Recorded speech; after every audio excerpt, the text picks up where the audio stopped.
Welcome to The World This Week with me, Gavin Lee, here every Friday making sense of another 7 intense and complicated days in world affairs with 4 distinguished correspondents. In a week where video evidence and citizen journalism has shown its fundamental importance in holding governments to account. In this case, eyewitness footage stood up against the rapid response accounts of the Trump administration in the hours following the fatal shooting of Alex Pretti in Minneapolis, as government officials tried to define the story, framing Pretti as a domestic terrorist and would-be assassin. Narratives which had little bearing on what we could see and hear, thanks to recordings of eyewitnesses. 2 Border Force agents have since been placed on leave, and the issue is causing splits in the Republican Party and within the MAGA movement. It's also brought a rare concession from President Trump, more famous for the attack as a form of defence route, and ICE operations now look set to be reduced in Minneapolis. This looks like a situation where an individual wanted to do maximum damage and massacre law enforcement. This looks like a situation where an individual arrived at the scene to inflict maximum damage on individuals and to kill law enforcement. Thank God we have video, because according to DHS, these 7 heroic guys took an onslaught of a battalion against them or something. It's nonsense, people.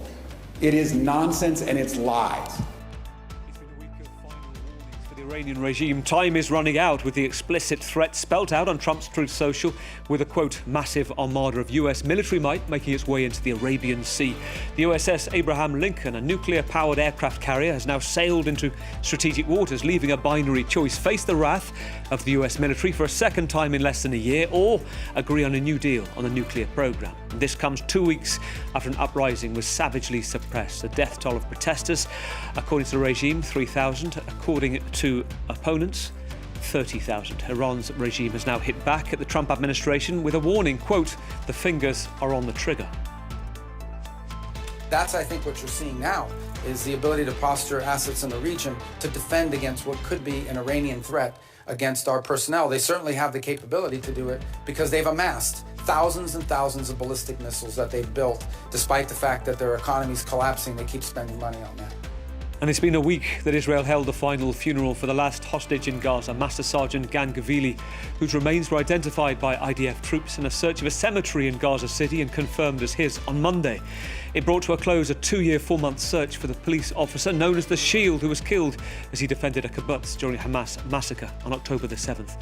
With neither war nor peace for the population in Gaza dealing with a bleak winter, we'll look at the next steps of the truce plan: disarming Hamas. الشتاء يعني نشوف احنا قاعدين هان والمطر انه بصلنا هنا والخيمه نفسها شبابيكها بتهرب مي بتدخل على الخيمه جوا. On the panel with me this week, delighted to welcome back the renowned photojournalist, a French knight of art and letters too, Amar Abed-Rabot. Amar, great to see you back with us. There is much to discuss tonight. It is a week where images captured are the essence of defending truth, holding power to account. Let me ask you what you've been doing in the past few days.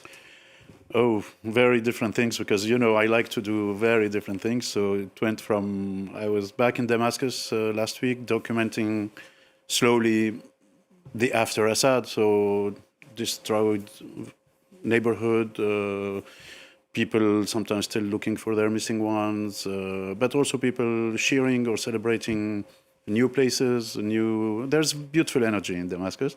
And also it was Paris Fashion Week, so I was also yesterday shooting a Syrian, Rami Al-Ali, who is the first Syrian who is in the Chambre syndicale de la haute couture, so recognized as a Parisian haute couture designer. So that was really, I like, of course, Syria in both ways, but I've done also other things less interesting, like the Sustainable Week in Abu Dhabi 10 days ago. Sustainable, the future energy, things like that are very interesting to me. But a big thing in itself, being able to freely report inside Syria now for the last 14 months or so, but also at a time when we discussed this on the World This Week last week, as many people will know, this crossroads now, this very difficult moment between the Syrian forces and the Kurdish-led Syrian Democratic Forces, another ceasefire this week. Yes, it's there's a war zone, but since this morning, it seems that they reach an agreement, and it's nice. To be honest, for a journalist, it's amazing because you can really work freely.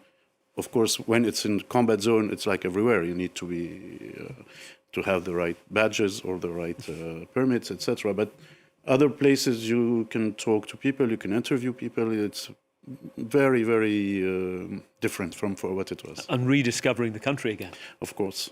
Great to have you with us, Amar, as always. Let's go from the studio to Berlin. We're joined by Stephen Erlanger, Chief Diplomatic Correspondent for Europe at the New York Times, part of the New York Times Pulitzer Prize-winning team twice over, and with the French Légion d'honneur for services to journalism. Stephen, as always, great to see you as well. Let me ask you about something going on in Germany this week, easily missed.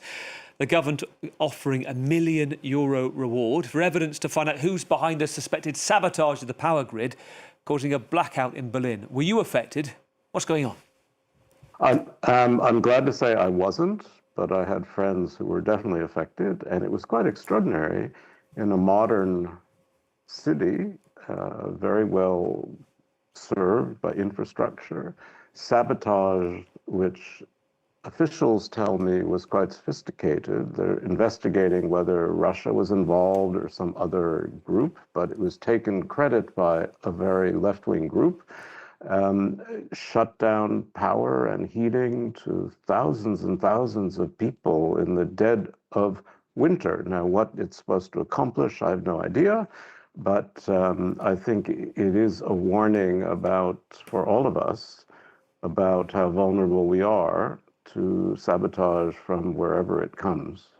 Well, Stephen, always good to have your insight, and particularly given that the places we're talking about tonight are places that you have either had a bureau of reported from. Stephen, welcome back to the programme. Let's move from Berlin to Washington, D.C. and welcome Jason Zergel, the newly installed staff writer at The New Yorker, formerly with the New York Times Magazine, winner of the Toner Prize for Excellence in Political Reporting, and author of the newly released this week, Hated by All the Right People, Tucker Carlson and the Unravelling of the Conservative Mind. Jason, fantastic that you're with us tonight. This is a fascinating book that I think is crucial to helping anybody understand the MAGA movement, its media amplification, who's behind it. Just tell us how important Tucker Carlson is to the movement. And I want to mention a phrase you use that I like. He kind of skates, you say, to where the puck is going to be.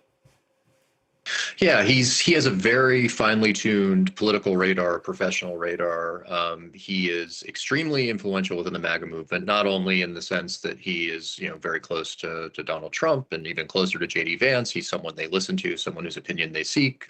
He influences policy, he influences personnel decisions. But outside of that, he's become a movement leader, and he obviously he's a podcaster, right?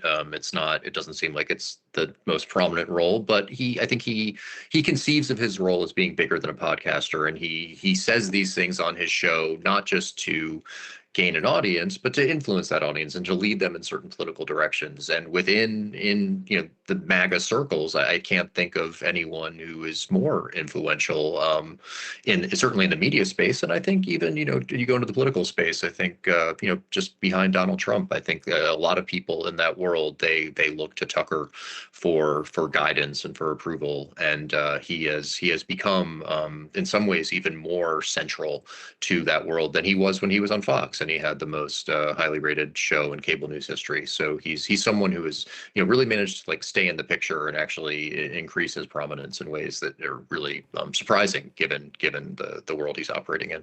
And his route is fascinating. You first met Tucker many years ago. I think it was the 90s. You were an intern at the New Republic. You described him then as a hotshot journalist at that stage, not an ideologue.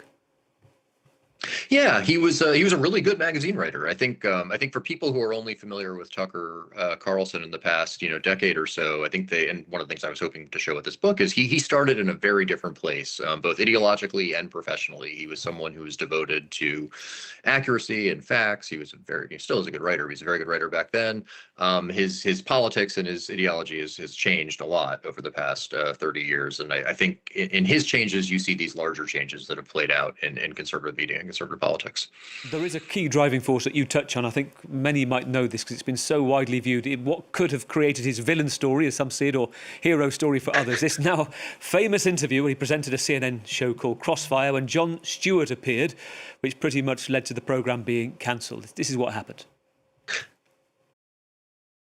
athletic I'm sorry. competition. I think you're a good comedian. I think your lectures are boring. Let me ask you a question on the news. No, this is theater. I mean, it's obvious. How old are you? 35. And you wear a bow tie. Yeah, I do. I do. So this is. No, I know. You're right. No, let me just go. No, come on. And listen, I'm not suggesting that you're not a smart guy, because those are not easy to tie. But the thing is. And that's a point worth saying. He thought he was mates, didn't he, with Jon Stewart behind the scenes, and things unravelled. Yeah, I mean, Stewart had this critique of Crossfire that I think Tucker thought was just kind of play acting, and it wasn't. As Stewart came on that show, and he absolutely destroyed Tucker. It was a real inflection point in his career. He was publicly humiliated, and I think it sort of created a germ or a seed of resentment in him that has blossomed over time, and I think now fuels a lot of his critiques of the media, critiques of elites. It was a real turning point in his career and his life. And briefly, do you know if he's read your book or has got an idea that it's out? Because he has to comment. I assume he knows it's out. I mean, I asked, when I was writing it, I tried to get him to talk to me for it, and he did not want to. Or he first said that Fox wouldn't let him, and then after he was fired from Fox, he still didn't want to. I don't know if he has not commented on it so far as I know. He's aware that it's there. Well, if he won't read it, I will as soon as it comes out here in Paris. Great to have you with us tonight. And let's complete the lineup. Let's move to Jerusalem. Let's bring in another friend of the programme, Noga Tarnopolsky, France 24's Middle East correspondent.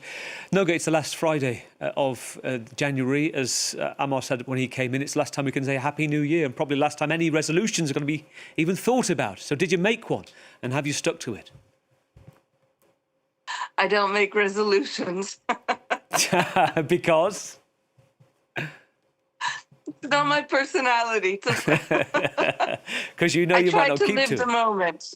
And one thing that you would like to see change, and maybe it's a resolution for this year, I know you've been campaigning for a long time for free, unfettered access to cover Gaza from inside Gaza, and there's been an update this week.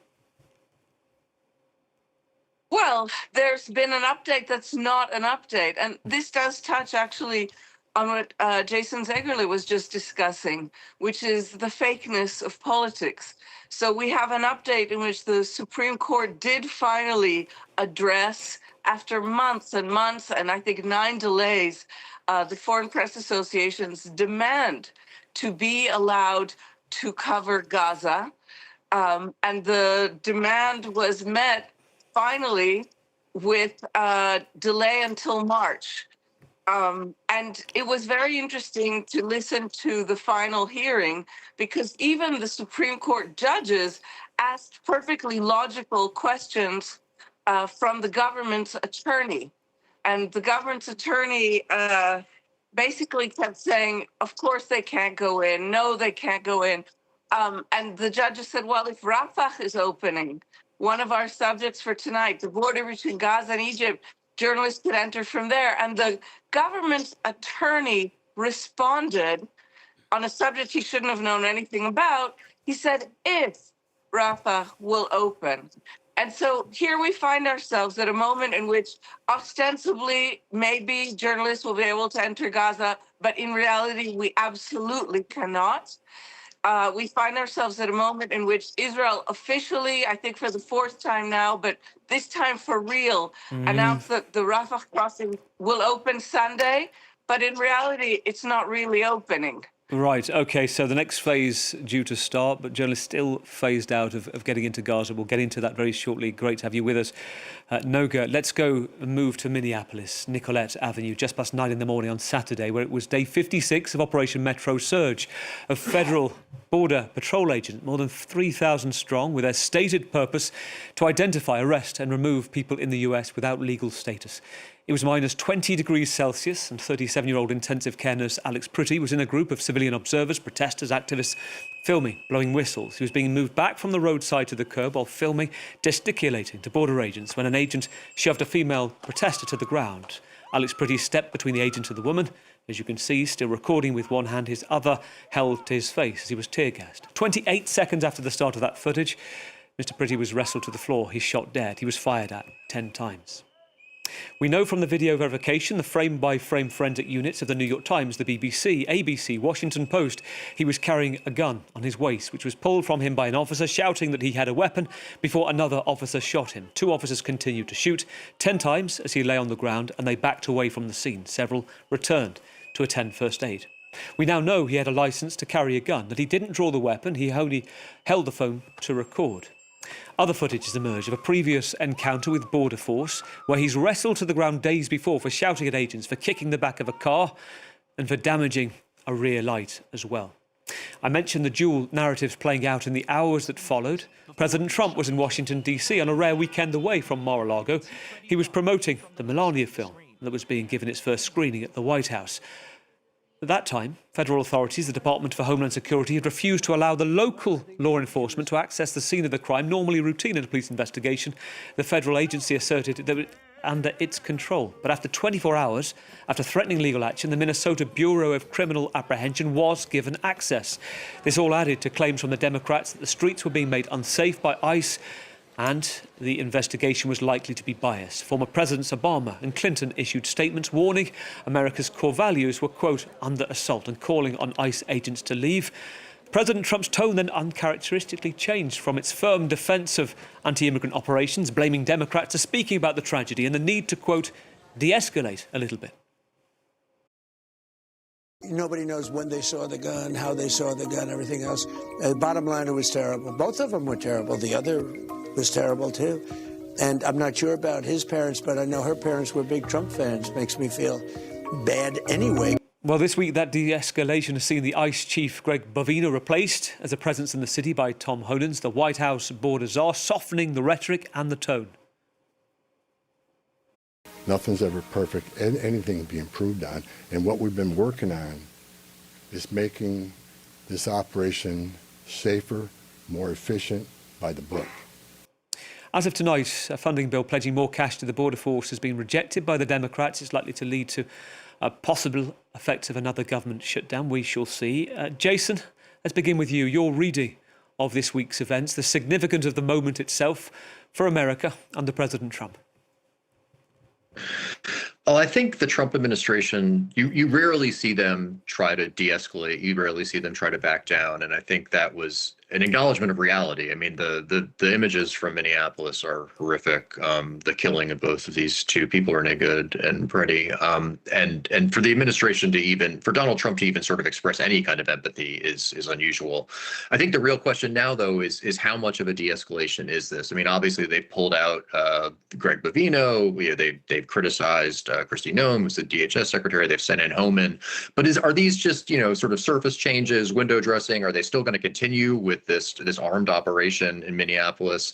Today, they arrested a number of journalists who had either covered or participated in this protest inside a church last weekend. That would seem to be an escalation. It would seem to be a continuation of this just sort of unprecedented, assault and occupation on an American city. And I think it's really unclear at this point if the Trump administration is de-escalating. I think we'll see how things go this weekend and into next week. But right now, the signals we seem to be getting the last few days that they were going to change course, I think those are a little bit less clear than they were before. And I think that the danger of this moment has not decreased. I think we are still in a very tenuous time. Very interesting. The danger of this moment has not decreased. It is worth saying Don Lemon is one of those that you mentioned, those journalists arrested for going inside a church. His lawyer has said he denies all allegations. This is a breach of his First Amendment rights of freedom of speech. The journalist unions also said a similar thing, and that he was following as a reporter. His claim is on the 18th of January, go into a church where the pastor, according to protesters, could have been an ICE agent. So that case is ongoing. Stephen, when we talk about de-escalation, this was the president's post on social media a few months ago, September, as ICE agents were being deployed to Chicago.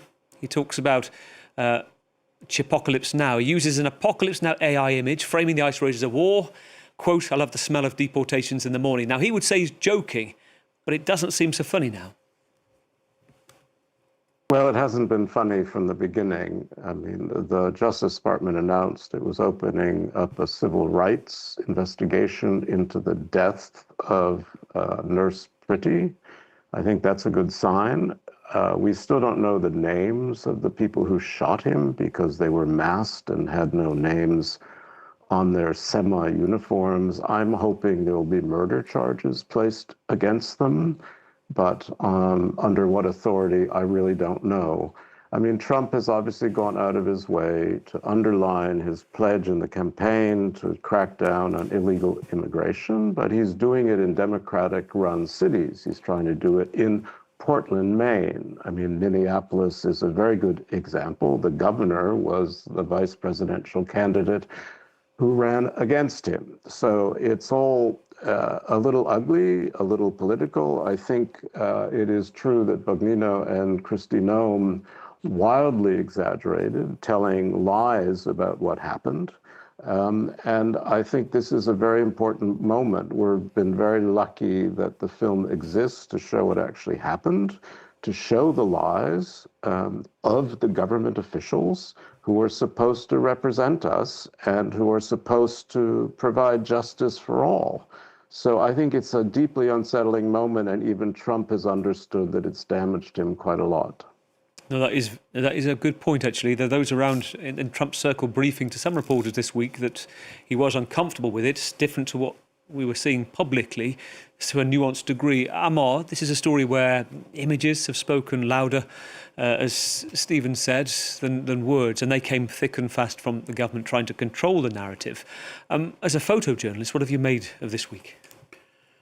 Oh, let's say of the whole year that we just been through, but of course more this week. But for me, sometimes it's like a very bad movie, science fiction, something not believable. To see the United States that has been so much a dream for a lot of us, when we grew up, when we are, whether in the Middle East or in Europe. And then today to see citizens who are killed this way, then the government lying about their having a weapon, etc. Then journalists arrested. I mean, these are things that I would never have imagined would happen in the U.S. So for us, it's terrible.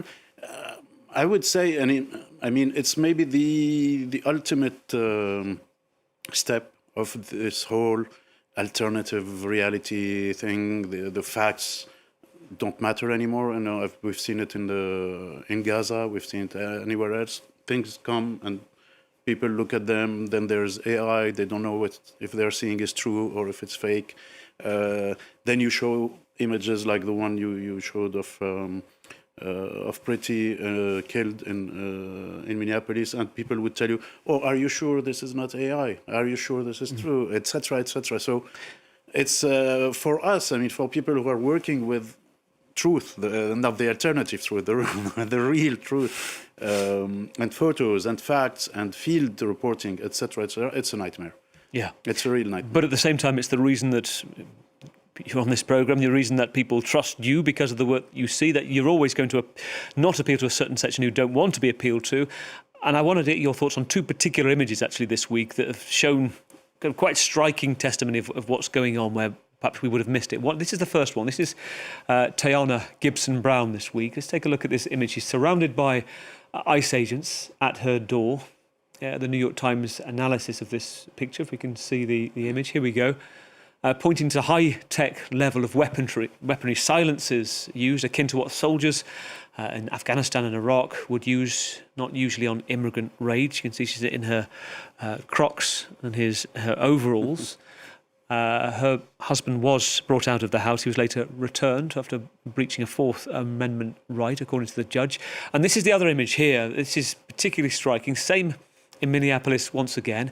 This is of a photojournalist trying to capture what was going on with basically being thrown to the ground by ICE agents. He threw his camera to another photojournalist to prevent his images and evidence being stamped on. Let's take a look at this image. His image is taken by a colleague. We don't think we have a problem with getting that image, but basically from a perspective of a photojournalist, it goes back to the point that this is a new awareness. Yes, people might doubt, but when they see, as they have seen with people's labels, New York Times, there is a credibility that even forces the government to change its narrative. Yes, the image you just showed is very striking because it really, I mean, I think she's a bit in the darkness, but I think she's in pajamas or in something very extremely fragile, while all these guys, I see only men, are all wearing very heavy outfits or very heavy uniforms with helmets, etc. And for me, there is no threat at all. I mean, as you said, it's not a raid in Afghanistan or in Iraq. It's they're going to someone who I don't see it very well, but does she has a phone? Yeah. We could imagine her with a coffee mug or something like that, you know, and in the morning. So it's a very interesting image of the opposition between the two different worlds. Jason, how does this play within MAGA? We were talking about Tucker Carlson a moment ago. It's notable, I think he's questioned Kristi Noem's statement this week as obscene and false.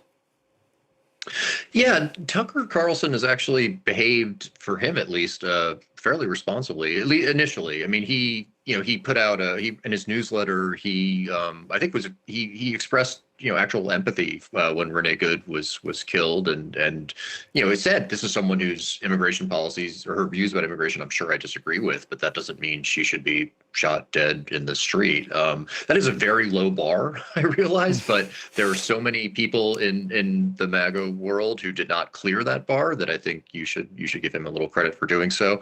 At the same time, yesterday he put out an episode about on his podcast about Minnesota in which he doesn't defend ICE. I think he realizes that a lot of what's going on there in terms of what the government is doing is indefensible, but he tried to shift the focus onto the protesters, and he portrays them in the most negative light possible as these forces of pure chaos and incivility.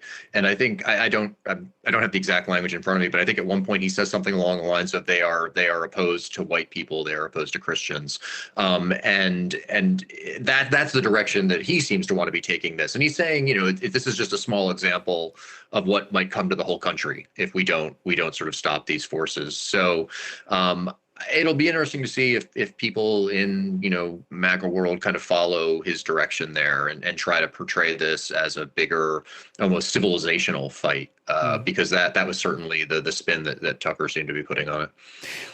Stephen, and Jason raised this a second ago, the level of that de-escalation we don't yet know, but there certainly has been a softening of tone. Whilst it's impossible to ignore, isn't it, what could be motivating factors of that? The fact that polls in Politico this week particularly suggesting 1 in 5 Republicans who voted for Trump in 2024 believe the ICE raids are too aggressive and possibly try not to affect the midterm elections. And whether this, in your view, could this harm the president as he's got one hand on his actions of peace abroad while this storm is rising at home? Yeah, I think it does harm him quite a lot because these people seem out of control, and most Americans don't really like the idea of robocops roaming the streets, shooting innocent people dead. I mean, I think this really offends people. This is American fascism of a kind. And the country's already, as you know, very divided, very polarized. Trump's being hurt by this. He's being hurt by the price of food. The word affordability has become a real target for people who are against Trump. People are finding Trump's promises to make living costs improve have not come true. And there are worries that Trump, as president who was elected on America staying home, America first, America not getting involved all over the world, seems to love the military. He likes watching television shows of our great military doing impossible things. So we may very soon have another war in Iran, for example, and he's making lots of promises about Gaza, a topic that we will get to, that seem hollow, and he's made promises about Ukraine that seem hollow, and the midterms are coming. So lame duckitis comes to everyone. Trump is trying to keep it off as long as possible. But some of these things are inevitable, and the Republican Party will begin to look beyond him in the next few months, I believe. Well, you take us to Wednesday then in Washington, 12:15 in the afternoon, Iran back in the frame. Third ultimatum this year from a US president in world affairs, the first being Venezuela, second Greenland, now explicit terms for Iran via Truth Social, talking about a massive armada heading to the country. It's moving, he said, with great power, enthusiasm and purpose. It is a larger fleet headed by the great aircraft carrier, he says, Abraham Lincoln, that's sent to Venezuela. And he goes on to talk about the speed and violence, if necessary, to fulfill its mission, unless Iran comes to the table and negotiates a fair, equitable deal, caps no nuclear weapons, he said. Now, if you're watching this on repeat or listening to the podcast later, you already know more than we do about what happened next. Intervention has felt imminent for 2 weeks since evidence first emerged of the Iranian regime squeezing the life out of the protest movement and the horrors of the killing. 30,000 people killed, according to opposition sources, details which are still slowly emerging as the blackout and restrictions are starting to be eased, though social media is still blocked there. Noga, we start with you. There is this huge US fleet now on strategic waters. What are you observing is to be going on here? What are you hearing in Israel? And should we assume Israel will play a role? I believe that Israel is already playing a role, but it's a very ambiguous role. The Israeli chief of military intelligence was in Washington this week, apparently pushing quite hard at the White House a narrative that Iran is rearming, that Iran poses an imminent danger. But Israel and the United States are not exactly on the same page. In other words, Israel's pushing the narrative that Iran has very rapidly restocked its ballistic missiles, those that pose the greatest immediate danger to Israel. The White House seems completely bored by these revelations, absolutely uninterested in what the Israeli representatives are describing as Israel's plight. But they do seem receptive to the message of Iran as a danger, as a sort of amorphous danger, which Iran actually is, an amorphous danger, but that hasn't changed. And so Israelis, the regular citizens, not the leadership, are living through this kind of imminence fatigue, where every single day people ask themselves, should I take my kid to the hospital for a test out of town? What if we can't come back? What if the missiles hit? Today, for the nth time, the Israeli army said that people should make normal weekend plans, that they will let the citizenry know if anything happens. So Israelis are living this Groundhog Day of a new war with Iran at any minute, but not a war led by Israel, a war that the Israeli government appears to be goading for, but with very unclear interests. Amar, listening to Noga, Iran threatening retaliation. Interesting, actually, the foreign minister, Mr. Abachi, talking about actually using the same tone in his text to President Trump, using capitals when he wants to underscore something. His diplomatic language has changed. A number of US allies in the region, I want to talk about Qatar, Saudi Arabia as well, said to have briefed Trump against doing this because they are worried about the region and what the retaliation causes. Yeah, I think we have already enough trouble in the region. We have already enough problems. We have fights, wars, etc. So, of course, I am extremely supportive of the people of Iran and to their legitimate will and their sought to better future and to better life. But is a U.S. intervention now gonna change something, or is it gonna bring more trouble and more problems and more fights and more violence, etc., etc.? So this is a main concern for all of us. Also, the relationship between Israel and the U.S. Is also, I mean, we saw it in Syria, for instance. Trump was moderating a lot Netanyahu to get him to stop bombing Syria every day or shelling or raiding, etc. So this is also very interesting to see the balance of powers, because until Trump, many U.S. presidents were quite, flexible, or let's say not that bad with Netanyahu. And it's interesting that maybe this is one of the things we can put to Trump's credit.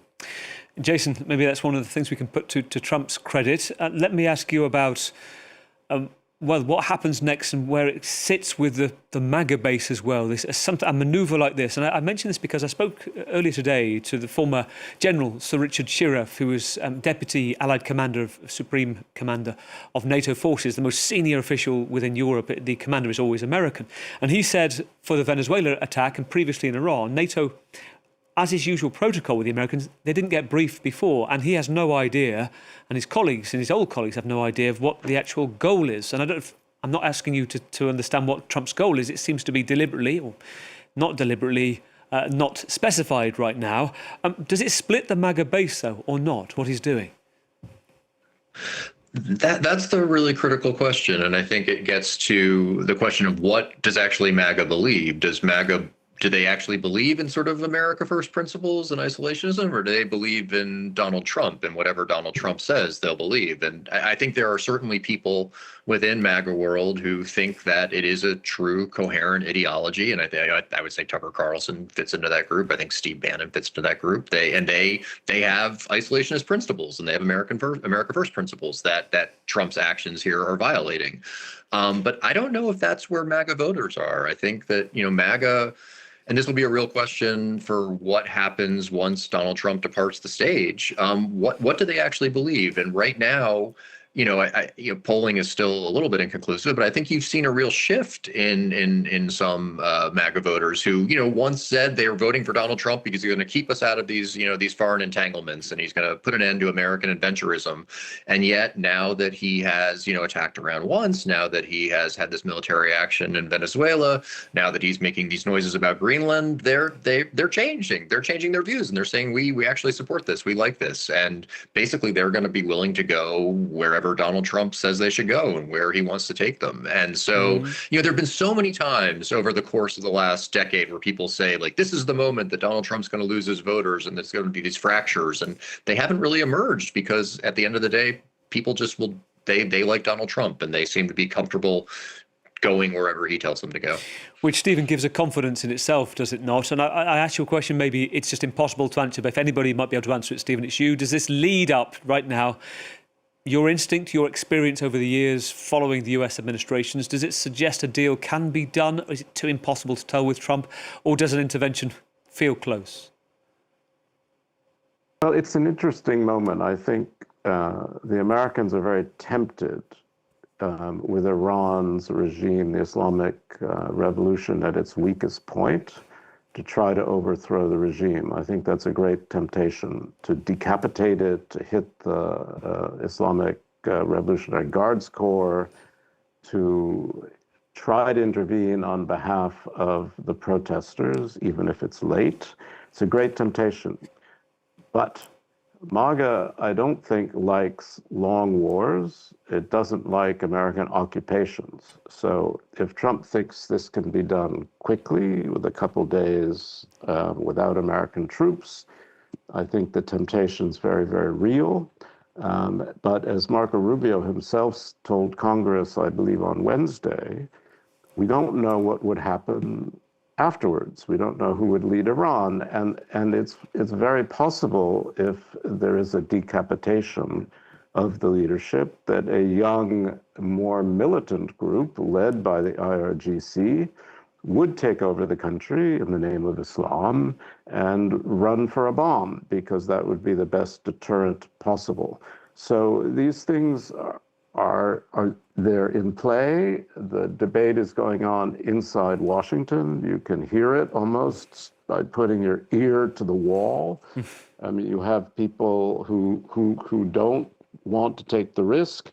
And then Trump has this possible out, which is, as he said on Truth Social, no nukes. So if a quick and dirty deal can be done because of all this military pressure, I think Donald Trump would take it and happily not use military force. But he's also, his credibility's on the line, because he said he would come to the aid of all these protesters, and so far he's done nothing.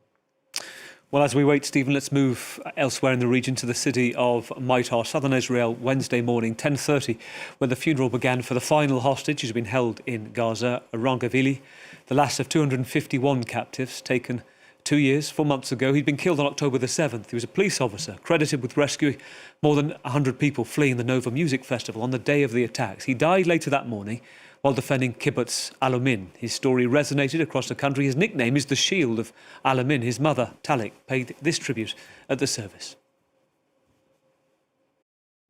הראשון לצאת, האחרון לחזור.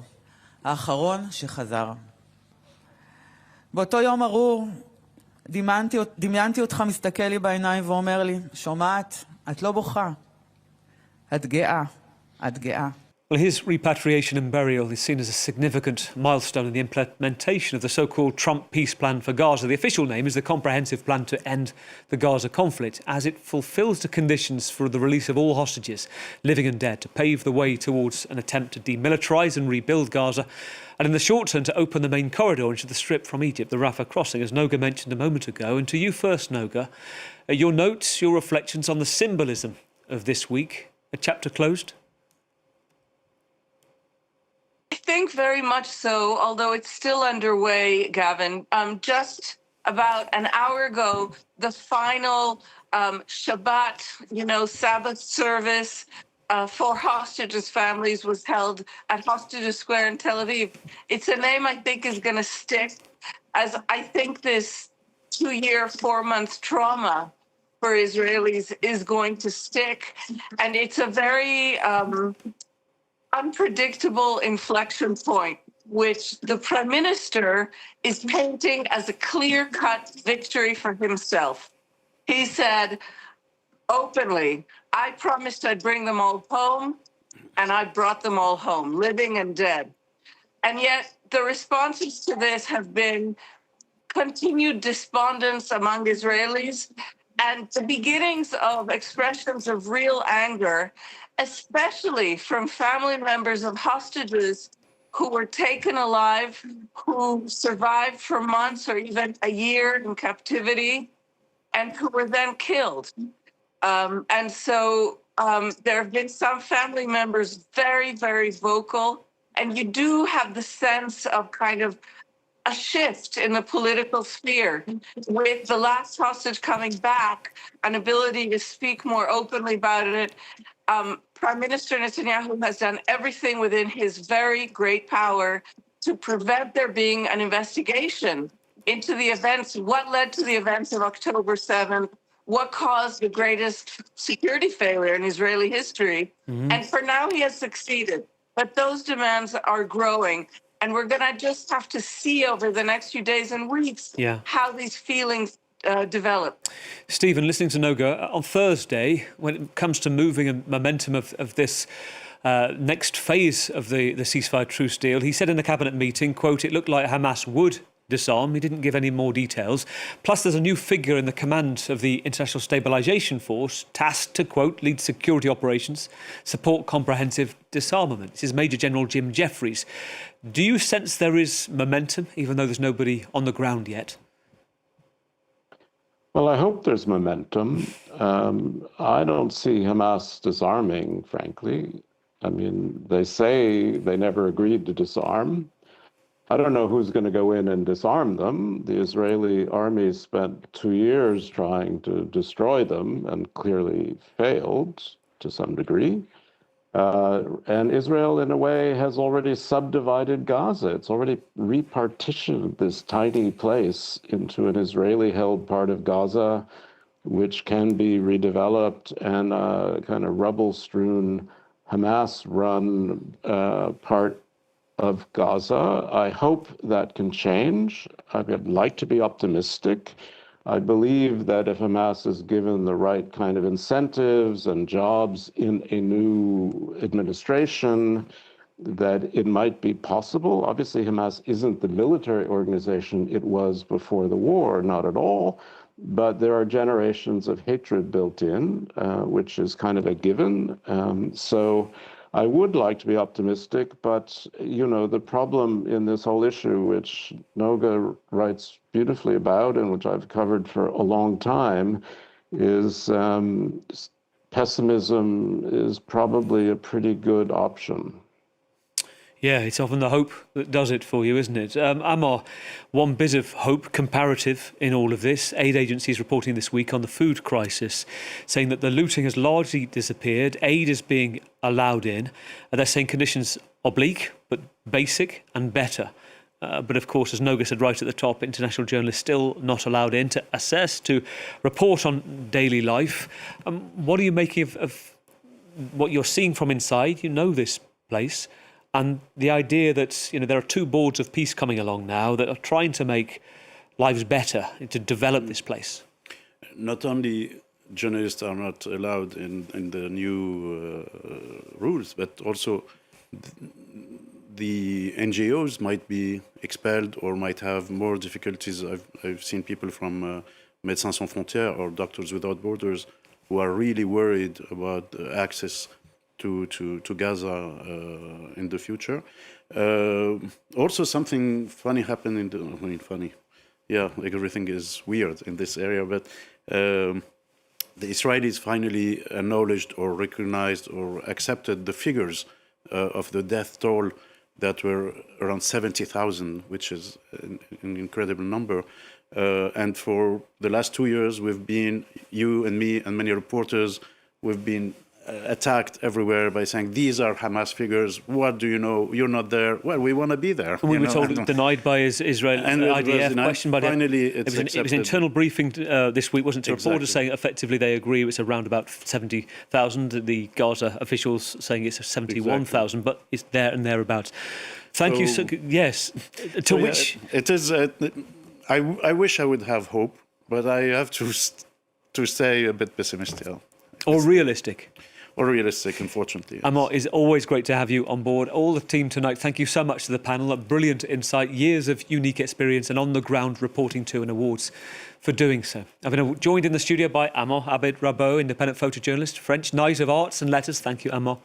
From Berlin, thank you to Stephen Erlinger, Chief Diplomatic Correspondent for Europe at the New York Times. Thank you. And to Noga Tarnopolsky too. Thanks. The France 24 correspondent in Jerusalem. Thank you so much, Noga. And Washington, D.C. Thank you, Jason Zangurli, the staff writer at the New York, author of Hated by All the Right People, Tucker Carlson and the Unravelling of the Conservative Mind. I'll leave you with the latest image management offering from Washington, officially released tonight across the US. It's Melania the movie. Amazon paid, Jeff Bezos paid $40 million for the licensing rights, but didn't offer any advanced screenings for journalists. And the subject, Melania, is also exec producer, a growing trend of so-called subject-controlled media, profiling 20 days leading to the inauguration. Here's a clip showing that not everyone has time to keep up with everything in a day, and not even when your husband gets elected as president of the USA. So if anybody asks you if you've kept up with this or that over the next week, just say no. I will see it on The World this week. Stay nonchalant. We'll see you in 7 days for The World next week. Everyone wants to know. So here it is.